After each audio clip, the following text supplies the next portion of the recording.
야고보서 1장 19절부터 27절까지 봉독해야 됩니다.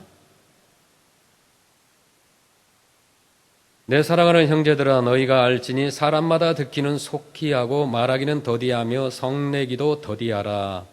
사람이 성내는 것이 하나님의 의를 이루지 못함이라. 그러므로 모든 더러운 것과 넘치는 악을 내버리고 너희 영혼을 능히 구원할 바 마음에 심어진 말씀을 온유함으로 받으라. 너희는 말씀을 행하는 자가 되고 듣기만 하여 자신을 속이는 자가 되지 말라. 누구든지 말씀을 듣고 행하지 아니하면 그는 거울로 자기의 생긴 얼굴을 보는 사람과 같아서 제 자신을 보고 가서 그 모습이 어떠했는지를 곧 잊어버리거니와 자유롭게 하는 온전한 율법을 들여다보고 있는 자는 듣고 잊어버리는 자가 아니요 실천하는 자니 이 사람은 그 행하는 일에 복을 받으리라. 누구든지 스스로 경건하다 생각하며 자기 혀를 재갈 물리지 아니하고 자기 마음을 속이면 이 사람의 경건은 헛것이라. 하나님 아버지 앞에서 정결하고 더러움이 없는 경건은 곧 고아와 과부를 그 환난 중에 돌보고 또 자기를 지켜 새 속에 물들지 아니하는 그것이니라. 아멘. 할렐루야. 감사합니다. 아침에 여러분 교회 오실 때 다 거울을 보고 오셨죠? 웬만하면 집에 거울 몇 개쯤은 있을 겁니다. 저도 제 전용 거울이 사무실에 있어요. 그래서 가끔 봅니다. 머리도 보고 예배드리기 전에 또 옷 매무새도 체크하고 이렇게 합니다. 거울이라는 말이 성경에 있습니다. 헬라어로는 거울이라는 말이 투포이라는 말인데 그 의미는 뭐냐면 투포이라는 말은 거울이라는 의미는 모양이라든가 모형, 그 다음에 그 원형, 표본, 표상 등으로 묘사되어 있습니다. 그래서 로마서 5장 14절에 보면 그러나 아담으로부터 모세까지 아담의 범죄와 같은 죄를 짓지 아니한 자들까지도 사망이 왕노릇하였나니 아담 오실 자에 뭐라 그랬어요? 모형이라 그랬어요. 모형이라. 이게 이제 모형이라는 말이 똑같은 말이에요. 거울이란 말이에요. 아담은 오실 자의 모형이라 그러는 아담은 미래 신약시대 예수 그리스도의 거울이었다, 모형이었단 말이에요. 그 아담은 오실 자의 모형이라는 말씀. 그럼 오늘 본문에서 거울이라고 한 것은 매우 직역된 말이라고 하겠는데 그러면 거울이란 무엇을 의미하는 것일까? 거울은 무엇일까요? 자기 자신을 보는 방편입니다. 어디까지나 그 거울의 목적이 자신을 보는 데 있어요. 거울 들고 다니면서 봐라 그러면서 상대를 위해서 거울을 가지고 다니는 사람은 없을 거예요. 다른 사람을 보면서 다른 사람으로만 보는 것이 아니라 다른 사람을 보면서 곧 나를 보는 것이 거울이라는 거죠. 우리는 이런 의미에서 거울의 비유를 중요하게 생각해야 됩니다. 사람은 언제나 자기 자신을 먼저 살펴야 돼요. 자신을 살필 줄 모르는 것처럼 어리석은 사람은 없습니다. 저는 한국에서부터 목회를 했기 때문에 한국에서나 미국에서 그 많은 장례식을 인도를 했습니다. 그런데 그 많은 문화가 달라요. 한국식 장례식과 미국식 장례식 굉장히 달라요. 그래서 그 장례식을 할 때 유족들의 모습을 보면서 다름을 인정합니다. 그 문화가 다른 것이 틀린 것은 아니에요. 여러분, 우리가 가지고 있는 그 문화적인 전통이 결코 옳은 것만 아니에요. 다른 사람의 문화적인 것도 옳다는 거죠. 다른 것이 아니에요. 죽은 사람을 생각하면서 슬피 울고 때로는 고인에 대한 이런저런 이야기를 하면서 슬프게 웁니다. 우리 아시아의 문화는 대체적으로 보니까 이 아시안 사역도 우리가 겸해서 하다 보니까 장례식을 자주 가요. 그 아시아 문화는 대부분 보면 막 큰 소리로 많이 울어야 좋아. 막 장례식이 그냥 울음바다예요. 당연하죠. 사랑하는 사람 먼저 보냈으니까 슬프잖아요. 그런데 처음 이제 미국에 와서 이제 미국 장례식을 참여하게 됐어요. 그리고 뭐 시간 지나서 우리 성도님 가운데서 또 소천하실 때 집례를 하는데 이게 한국식으로 해야 되나 미국식으로 해야 되나 헷갈리기도 하고 좀 기준이 잡히지 않을 때가 있었어요. 그런데 대체적으로 우리 미국의 장례식은 뭐 대놓고 막 크게 울질 않더라고요. 눈물을 흘리기는 흘려요. 그 흘리다가 멈춰요. 그러다가 또 나와서 앞에 얘기하는데 약간 눈물을 흘리다가 또 웃어. 이게 도대체 저는 저렇게 슬픈 부모님이 돌아가셨는데 불효자식인가 웃고 울고 난리를 하네. 처음에 그렇게 생각해서 문화를 모르니까 시간이 지나가면서 이해가 되더라고요. 슬프지만 속으로 슬퍼하는 거죠. 이미 이제 미국의 문화는 배경 기독교적인 문화거든요. 기독교적인 문화는 삶과 죽음은 하나님 앞에 달려 있고 죽음 이후에는 딱 갈라지는 거예요. 천국이냐 지옥이냐. 그래서 천국에 가는데 굳이 우리가 그렇게 슬퍼할 일은 없어요. 그게 문화적 배경이에요. 아시아 문화는 대체적으로 불교적인 백그라운드가 있으면 샤머니즘. 그래서 이 사람이 부모가 죽으면 이 사람이 돼지로 태어날지 소로 태어날지 토끼로 태어날지 다시 태어날지 그것도 아무도 모르기 때문에 그냥 슬픈 거예요. 그냥 끝나는 거예요. 그래서 많이 울어요. 전도서 7장 2절에 볼까요? 초상집에 가는 것이 잔치집에 가는 것보다 나으니 모든 사람의 끝이 이와 같음이라. 산 자는 이것을 그의 마음에 둘지어다. 그래서 우리 크리스찬들에게 있어서 잔치집에 시간이 없으면 안 가도 돼요. 그러나 장례식에는 꼭 가라. 그렇게 얘기를 합니다. 왜냐하면 배울 것이 많아요. 잔치집에 가면 배울 것이 별로 없어. 막 질투만 생겨. 저 집에 가면 너무 많은 풍성한 음식과 막 선물이 쌓여있는데 나는 왜 그럴까 막 그렇게 생각하고, 멋진 옷과 좋은 차를 타고 왔는데 나는 비교 대상이 되는 거예요. 그래서 장례식을 갔을 때는 나를 되돌아볼 수 있어요. 적어도 우리가 생각할 수 있어야 하는 것은 누군가가 예상하지 못한 시간에 예상하지 못한 방법으로 나 또한 어느 시간 어떤 방법으로 죽을지 모른다고 하는 그 정도의 생각은 하는 시간이 돼야 되는 거죠. 그래서 장례식에 가는 것이 더 훨씬 우리에게 유익이라는 거죠. 그런데 많은 사람들은 장례식에 가서 보면서도 그런 생각을 하지 않아요. 여러분 한번 생각해 보십시오. 정말 우리가 죽음이라는 것을 보았다면 그 순간 나도 나의 죽음도 생각해야 되는 것 아니겠습니까? 여러분이 차를 운전하고 가다가 앞차가 사고가 났어요. 그런 일 많이 보시잖아요. LA에 도네이션을 받으러 많이 가면서 막 아차 하는 순간들도 많았어요. 뭐 지금까지 수십 번 갔잖아요. 특별히 이제 땡스기빙이 다가오고 크리스마스가 다가오면 이제 도네이션 물품을 가지러 가는데 일주일에 뭐 2번씩 갈 때도 있어요. 그럴 때마다 하나님이 지켜주시지 않으면 우리가 이 길을 운전을 갈 수가 없다는 거예요. 지나가다 어떤 차량을 앞에서 빙글 돌기도 하고 졸아가지고 오른쪽 농장으로 들어가기도 하고 뭐 앞차를 받기도 하고 반대로 운전하고 오는 사람들 반대로 LA에서 이상한 사람들 너무 많아요. 그런데 그런 것을 보면서 우리는 무엇을 생각해야 되느냐. 나도 사고가 날 수 있다는 거예요. 그것이 바로 거울이라는 거예요. 이제 거울을 본다고 했을 때 거울 그 자체도 중요하지만 그 거울을 보는 자세, 거울을 보는 마음가짐이 어떠해야 되는가 하는 것이 본문 말씀의 비유를 통해서 말하고자 하는 영적인 의미라는 거죠. 사람은 자기 자신을 보아야 함에도 자기 자신을 볼 수 없게 되어 있어요. 여러분 자신을 볼 수 있어요? 스스로가? 아무리 눈이 커도요, 그걸 뒤집어 가지고 이렇게 손가락처럼 끝에 뭐 이렇게 손가락에 눈이 달려있어 나를 볼 수가 있는데 내 자신은 내 모습을 볼 수가 없어요. 거울을 통해서만 봐요. 탈무드에는 그런 얘기가 있습니다. 어떤 두 청년이 굴뚝 청소를 했습니다. 둘 다 굴뚝 속에 들어갔다 나왔어요. 그래서 나와가지고 두 청년이 서로 바라보면서 웃는 거예요. 비웃는 거예요. 이 내용의 이 탈무드에서 우리에게 전해주는 이야기가 뭘까요? 이 이야기의 결론은 뭐냐면 자기가 깨끗하다는 것은 자기의 마음일 뿐이지 같은 길을 거쳐왔는데 한쪽만 깨끗할 수 없다는 거예요. 둘 다 굴뚝 속에서 나왔는데 새카매질 수밖에 없잖아요. 그런데 서로 비웃는 거예요. 아유, 너 스껌댕이가 묻었어. 그러면서 상대방의 얼굴이 더러워졌으면 내 자신의 얼굴도 더러워졌을 것을 알아야지. 자기 얼굴을 못 보았다고 해서 나는 깨끗하다고 생각한다면 그것처럼 어리석은 일이 어디 있느냐 말이에요. 진정 자기 자신을 복용을 하면 다른 사람의 상한 얼굴을 보면서 내 얼굴이 이상한 것을 알고 다른 사람의 사건을 보면서 그 사건을 나의 사건으로 볼 수 있어야 된다는 겁니다. 그와 같은 마음 자세가 바로 거울을 보는 마음인 거예요.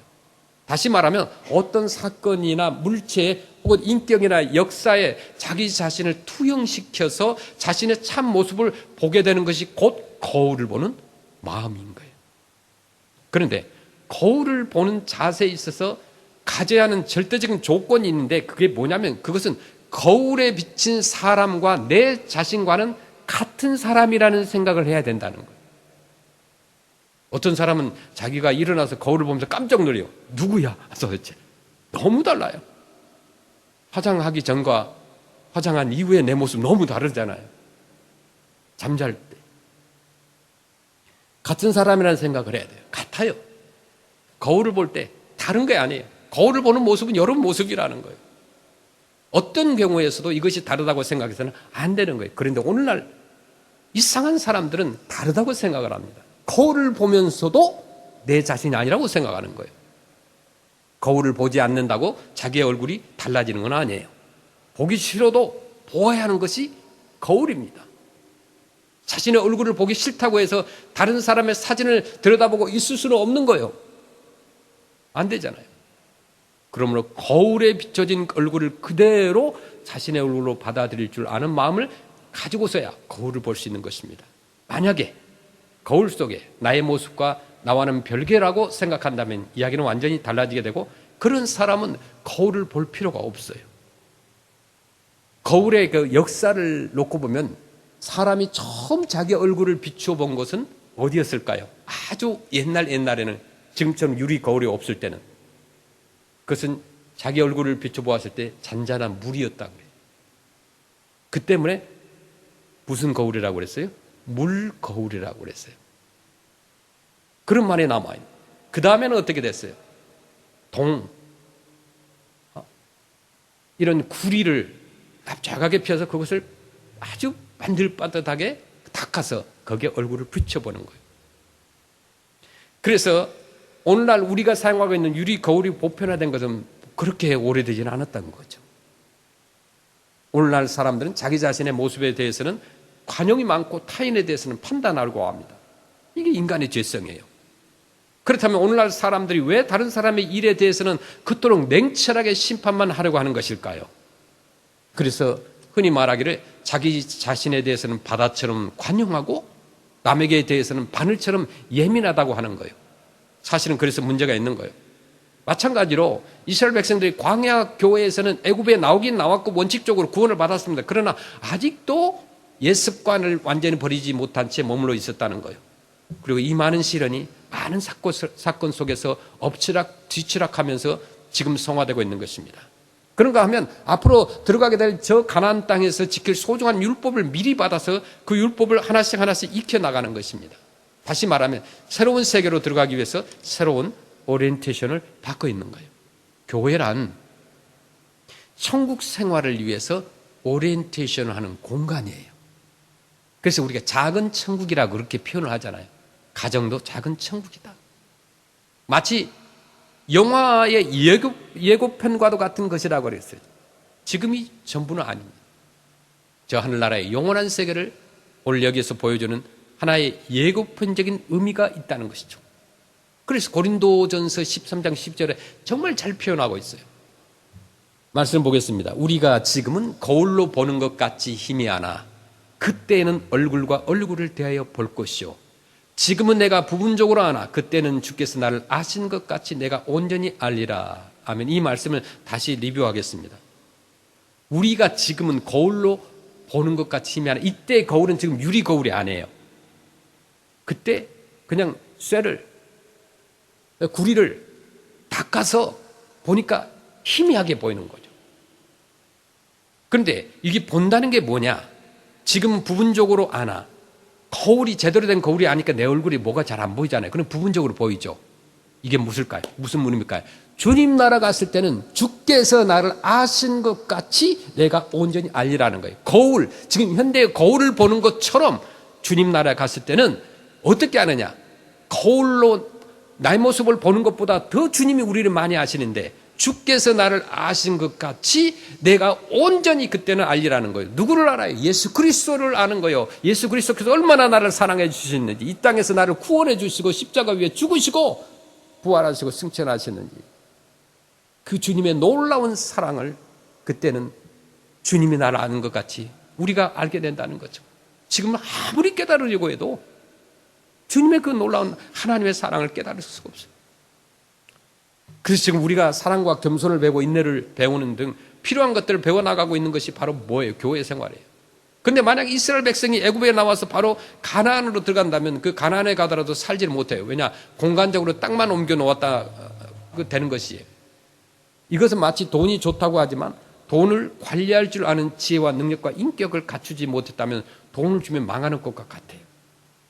그렇게 되면 자신만 망하고 많은 것이 아니라 가정도 망하고 지혜 없는 사람이 물질을 가지고 있으면 다른 사람도 망하게 하고 결국은 나라도 망하게 만들 수밖에 없다는 거예요. 그러면 우리가 하나님 가끔 기도해요. 돈 좀 주세요.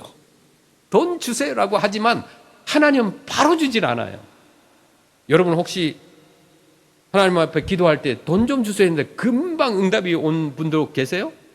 그런 분 저 옆에 있고 싶어요. 좀 제 대신 좀 기도를 대신 해달라고 하고 싶어요. 그런데 대부분은요 물질에 대해서 하나님 바로 주시지 않더라고요. 왜냐하면 우리가 돈을 관리할 능력이 없기 때문에 안 주시더라는 거예요. 때가 되면 관리할 능력과 지혜와 믿음이 있을 때에는 하나님께서 알아서 주시는 거죠. 필요한 만큼을 채워주신다고 하셨어요. 너무 염려하지 마시길 바랍니다. 그래서 교회에 우리가 이 건물 건축을 하고 4년 동안 공사를 했어요. 근데 마지막 조각이 뭐냐? 마지막 퍼즐 조각이 주차장이에요. 근데 그것을 위해서 많이 고민하고 어떤 공사하는 사람 데려다가 견적도 뽑아보고 했어요. 근데 결론은 뭐냐? 그분들이 시킨 대로 하면 우리 물질이 없어요. 그런데 어떤 형제가 아이디어를 주는 거예요. 그래서 비용이 걱정되었지만 주님께 맡기고 이 염려의 짐을 내려놓아야 돼요. 또 이달 중순이 넘어간 비가 오니까 안 돼요, 공사가. 그래서 저는 걱정되는 게 뭐냐면 지금 파킹 날씨 울퉁불퉁하고 60년 된 파킹 날씨이기 때문에 사람들이 오다가 넘어져요. 걸려요. 그래서 금요일 날 푸드 디스트리뷰션 할 때 사람들이 그 카트를 끌고 옵니다. 그 외건 끌고 오죠. 그런데 교회 파킹라스에 오면 얌전하게 이게 굴러다녀야 되는데 막 덜컹덜컹 하면서 굴러다니는 거예요. 막 잔뜩 이렇게 푸드를 주니까 싣고 가면서 막 넘어지기도 하고 그러는 거예요. 그때 마음이 안타까워요. 교회가 사람들이 왔을 때 안전해야 되고 또 편안해야 되고 뭐 좋아야 되는데 우리 교회 파킹라스에 들어오면 막 발에 걸려서 넘어지고 막 수한다고 그러고 막 그렇게 하는 거예요. 정말 저는 노이로제에 걸려서 그런 말에 하고 싶어도 그냥 조용히 하세요. 저한테 얘기하지 마세요. 교회에서 그러면 안 되지. 우리의 다양한 인종들이 있기 때문에 별 사람들이 다 있어요. 자기가 걸려서 넘어졌는데도 컴플레인 합니다. 자기가 신발을 높은 걸 신고 와가지고 넘어져서 발이 삐어. 제 탓을 해요. 제가 무슨 신발을 사줬나요? 그 신발 신고 오라고. 정말 무지한 사람들 많아요. 자기가 걸어오다가 넘어져요. 슬리퍼 신고 오다가 앞에 엄지발가락 땅에 찧어가지고 상처가 나요. 불평해요. 제가 뭐 슬리퍼 신고 샌들 신고 오라고 했나요? 교회 올 때는 뭔가 좀 갖추고 와야지. 이게요, 한국 사람뿐만 아니라 아시안 사람 똑같아요. 아시안 사역을 하면서 뭐 더한 사람 더 많아. 그럼에도 불구하고 그런 것 때문에 사역을 멈추면 안 되는 거예요. 교회는 이런 사람 저 사람 병든 사람 건강한 사람 다 모여서 주님을 찬양하고 함께 합력하여 선을 이루는 것이 교회예요. 그래서 우리가 주님께 맡기고 기도하는 것이 필요합니다. 기도 하루를 멈춘다고 한다면 얼마나 사단 마귀가 우리를 넘어뜨리려고 하겠어요. 우리처럼 다양한 민족이 있는데 얼마나 많은 사람들이 주중에 옵니까? 아이들도 넘어지면 불평해요. 지난번에 아울리치 토요일 날 할 때 어떤 아이가 뛰어가다가 저기 테이블 모서리에 찍었어요. 그랬더니 에이 그러면서 하는 거야. 뭐라고 하는 거야 애가. 그 말을 제가 한국말로 표현하지 애들 여기에 태어난 애들이기 때문에 이상한 단어를 써요. 영어 단어를. 자기가 뛰어가다가 옆구리를 찍어서 교회를 욕하는 거예요. 이런 아이들이 있다는 것이 정상이에요, 여러분. 교회 안에 이런저런 아이들이 옵니다. 토요일 날 오면 우리 한국 애들은 한 명도 없죠. 다 우리가 뭐 아시안 애들이고 뭐 그런 애들이 왔을 때 우리가 철저히 훈련도 시키고 그렇지만 준비하는 기도가 필요해요. 그래서 우리 volunteer들에게, 선생님들에게 제발 다치지 않도록 해달라고 얘기합니다. 세상이 시끄러운 것은 가져야 할 사람들이 가지지 못하고 오히려 가져서는 안 될 사람이 가졌기 때문에 시끄럽고 많은 사람들이 재산을 잃기도 하고 심지어 자살하기도 합니다. 오늘날 자격 미달인 사람이 돈을 많이 소유하면 어떻게 돼요? 선한 일을 하는 것 같아요? 아니에요. 선한 일보다 악한 일을 더 많이 해요. 하나님께서는 자격 미달의 이스라엘 백성들을 어떻게 해서 40년간의 그 광야 안에서 긴 훈련 코스를 만들어서 가나안으로 인도하신 것 같은데 사도 바울은 그 사건을 우리에게 거울로 보라고 하고 있어요. 성경 말씀에 보면 이스라엘 백성들이 광야에서 지내는 동안 악을 즐겼다고 했습니다. 즐거움을 악에서 찾는 생활, 이 얼마나 무서운 일입니까? 사람들이 그 TV든 어디든 게임을 할 때에 어디 피크닉을 가서든지 뭐 교회 소풍을 가서든지 마찬가지예요. 게임을 할 때는 주로 어떤 게임을 합니까? 상대 사람이 실수하고 넘어질 때 사람들이 웃는 거예요. 인간의 본성이에요. 상대가 좀 못되고요, 넘어지고 그럼 막 낄낄거립니다. 모든 게임이 그래요. 상대의 실수를 유발하게 하는 것, 그리고 내가 즐거운 것, 이것이 게임이에요. 어떤 게임이든지 여러분 보세요. 막 좋고 그런 게임이 어디 있습니까? 넘어져야 돼요. 깨져야 돼요. 우리 토요일날 아이들이 오면 여기 어와나 게임을 하죠. 그래서 라인을 그려놨죠. 어와나 게임을 하죠. 미국에서 보통 교회들이 하는 그 아이들의 프로그램인데, 아이들을 게임 거의가 100% 상대를 이기기 위해서는 어떻게 해요? 상대가 넘어져야 돼요. 막 그럼 막 낄낄대고 막 즐거워요. 이게 인간의 마음이라는 거예요. 이스라엘 백성들 광야에서 할 일이 없을 때 악을 즐겼습니다. 그리고 우상을 숭배하고 간음을 했고, 그 간음을 한 결과 하루에 13,000명이 죽었던 거예요. 또한 하나님의 놀라운 은혜 속에서 살면서도 주님을 시험하다가 뱀에게 물려 죽었습니다.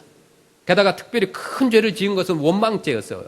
믿는 사람들이, 크리스찬들이 제일 범하기 쉬운 죄가 원망죄입니다. 원망은 불신앙에서 나오는 거예요. 컴플레인 하지 말라는 거예요.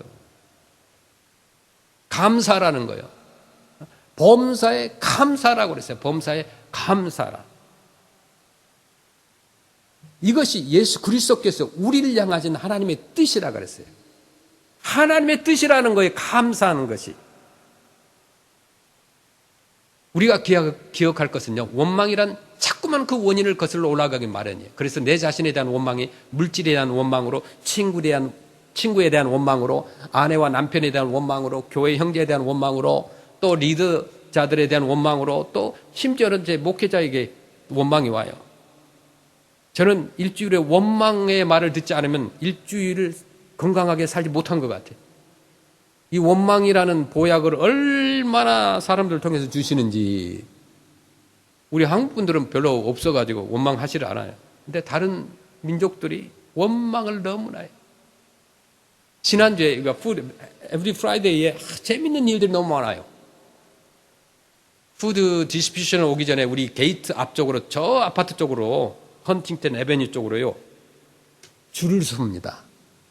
그런데 금요일 날 주면 수요일 날 밤에 거기다 바스켓을 맨 그 게이트 앞쪽에 갖다 놓은 사람이 있어요. 어느 민족이에요? 몽족 할머니들. 바스켓을 갖다 놔요. 그 다음에 갖다 놔요. 박스를 갖다 놔요. 그런데 지난주에 1등을 놓쳤어. 누구에게? 홈리스에게 놓쳤어요. 홈리스가 거기에 있는 바스켓을 밀어버리고 자기 바스켓을 딱 앞에 놓은 걸 제가 본 거예요. 그런데 그 홈리스가 금요일 날 1등으로 들어왔는 아니에요. 늦잠 자다가 어디 갔는지 몰라요. 나중에 나타났어요. 참 그런 것 같아요. 그래서 몽족 할머님들이 불평을 해요. 내가 1등으로 왔는데 저 사람들이 새치게 했다. 막 그런 것 같아요. 제가 무슨 말 하는지는 모르겠지만 어쨌든 느낌이. 그뿐만 아니에요. 모든 사람들의 원망과 불평이 너무 많더라 이거예요.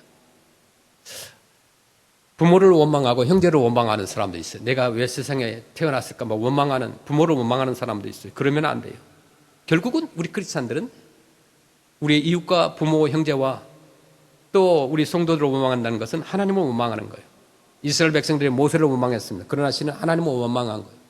하나님께서 정해주신 40년간의 훈련 코스가 못 모았다는 거예요. 왜 가까운 직선 코스로 가지 않고 이렇게 이리도 빙빙 돌면서 광야로 가고 있느냐 하는 거예요. 당장 가야 되겠는데 40년이 웬 말이냐 하는 거예요. 그래서 하나님께서 정해주신 코스, 하나님께서 정해주신 시간, 하나님께서 훈련하신 방법 등 모든 것이 못마땅한 거였습니다. 이스라엘 백성들은. 여러분, 우리는 절대 하나님을 원망하지 마시길 바랍니다. 하나님께서 보시기에 모든 것이 다 내게 필요하기 때문에 주신 거예요. 자기 육체의 가시를 제거해달라는 사도 바울의 간절한 기도를 들으시고도 내 은혜가 내게 족하다고 하신 하나님의 말씀처럼 지금의 내 형편 이대로가 내게 주신 가장 큰 은혜요, 하나님의 충분한 사랑의 표심을 알고 감사함으로 받아들이는 그런 믿음을 갖기를 축원합니다. 이제 더 이상 원망하지 마시길 바랍니다. 생각이 모자라도 원망하지 말고, 자녀도 남편도 아내도 원망하지 말고, 세상에 대해서도 너무 원망하지 마시길 바랍니다. 작은 원망을 갖고 시작하면 모든 것이 결국은 다 하나님을 원망하는 것이 되기 때문에 그런 거예요.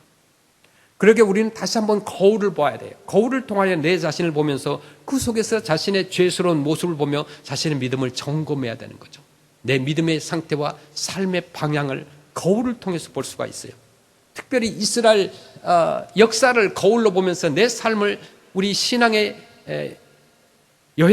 여정을 점검해 봐야 된다는 거예요.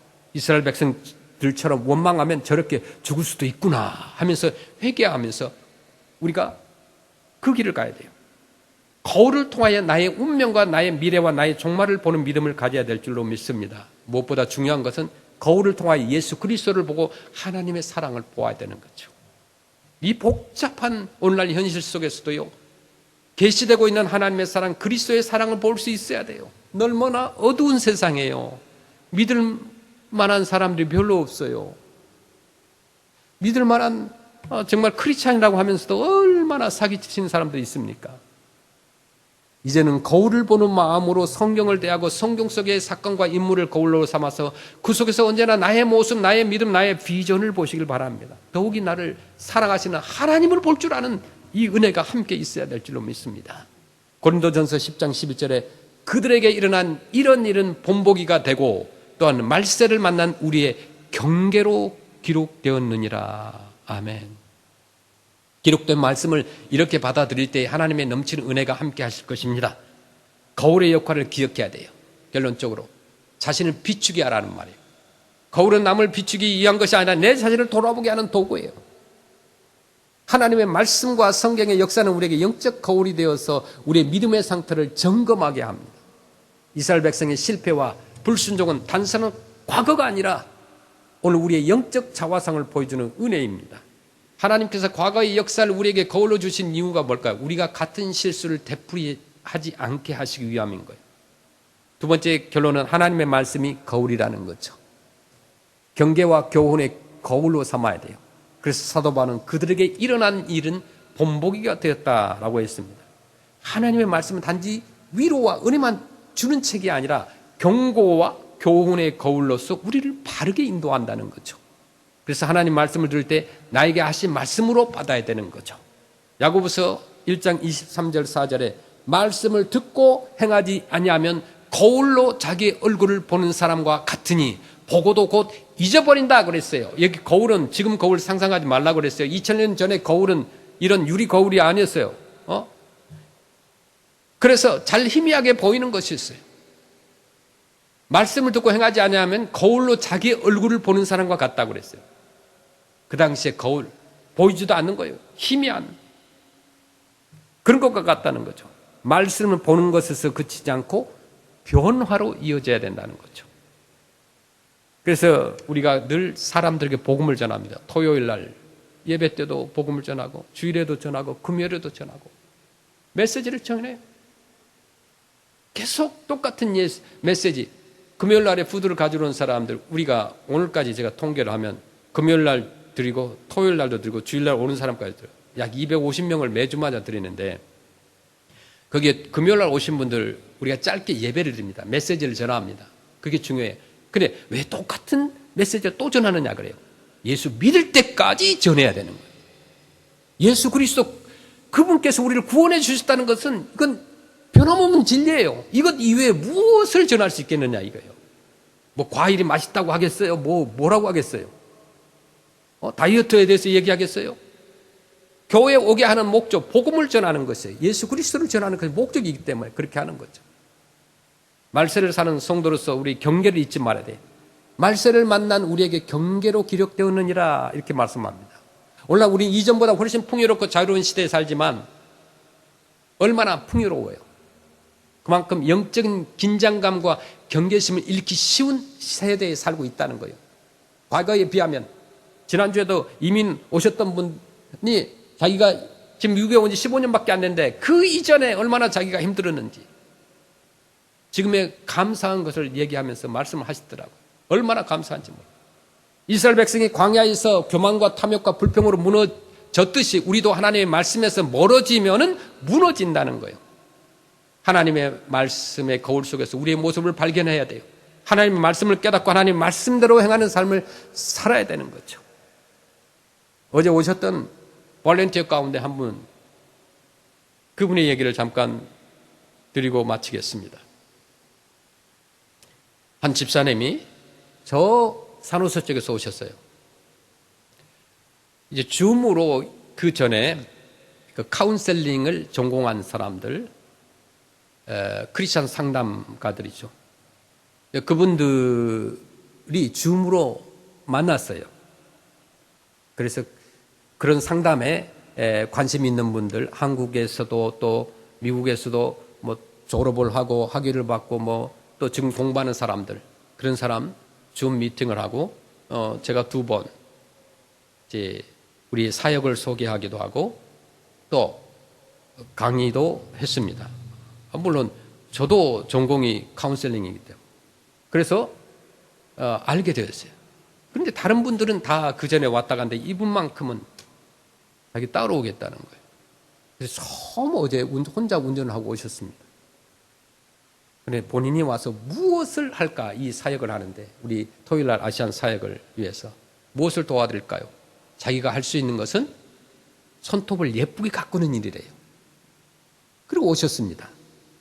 오셨는데 이전에 뭐 어떤 분으로 왔을 때 몇 개 컬러가 있는 매니큐어를 가지고 왔는데 이분은 무슨 손 마사지 기계, 뭐 손톱 하면 마르게 하는 거, 그다음 뭐 벗겨내는 거, 뭐 그다음에 큰 가방에 세트가 있는데 막 한 30가지 컬러가 있어요. 테이블에 쫙 깔아놓으니까 뭔가 프로페셔널 같고 뭔가 사람이 하고 싶은 마음, 저도 하고 싶은 마음이 조금 들었어요. 목사만 아니면 한번 하고 싶다. 손톱이 엉망이니까. 그 정도로 준비를 잘해 오셨더라 이거요. 그래서 여기다 칠하지 못하고 손톱을 칠하면 마르게 하는 기계가 있어요.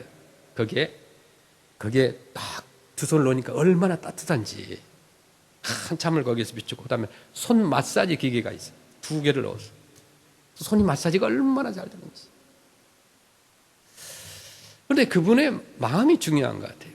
자기가 할 수 있는 다른 사람처럼 달란트를 가지고 있는 것이 없다고 그래요.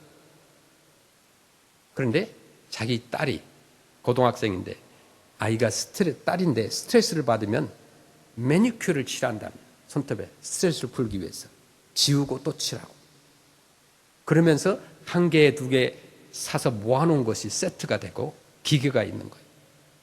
너무 디자인을 잘하는 거예요. 그러면서 상대의 손을 잡아주고 매니큐어를 칠해주면서 예수님의 사랑을 전하고 기도를 해주고 상대의 고민을 들어주는 것이 그게 할 수 있는 평신도들이 할 수 있는 일인 거예요. 사역인 거예요. 특별하게 뭐 복음만 전하고 뭐 찬양을 잘해야 그런 거 아니에요. 금요일 날에도 푸드를 나눠주는데 한 볼런티어들이 오죠. 볼런티어들이 와요. 다리가 아파요. 수술하고 허리가 아파요. 제가 그랬어요. 봉사로 오신 분들에게 그런 농담을 했습니다. 봉사로 오신 분들은 허리 아프지, 다리 아프지, 무릎 아프지, 머리 아프지, 목 아프지, 아픈 사람들 다 와서 봉사한다고 오셨어요. 건강한 사람은 어디 있느냐? 물어봤더니 답이 딱 하나가 있어요. 골프장에 있어요. 그 말이 맞은 것 같아요.